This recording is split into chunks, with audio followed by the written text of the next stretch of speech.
I've spent a significant part of my career working with SaaS and tech-enabled businesses. And there's a pattern I see consistently in founder-led SaaS companies at the growth stage. The metrics dashboard looks healthy, monthly recurring revenue is up, churn is acceptable, cost to acquire a client is within range. But the CEO has a nagging sense that the business isn't as profitable as it should be for the revenue it's generating, and they can't quite identify why.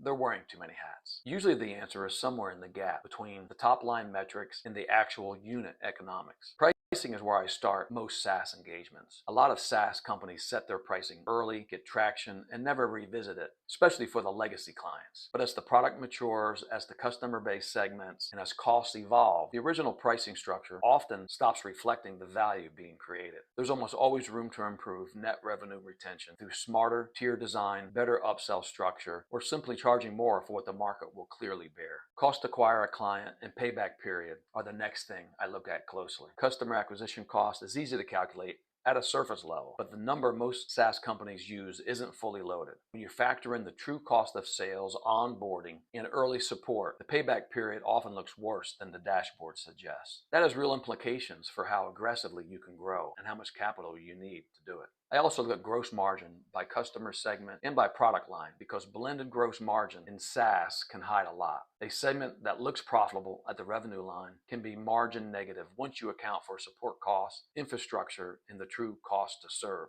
If you're running a SaaS business and the financial picture looks murkier than the metrics suggest, that's worth digging into. Book a 15-minute call and we'll take a quick look at where the unit economics might be telling a different story than the top line. You can use the link in the comments to schedule a call.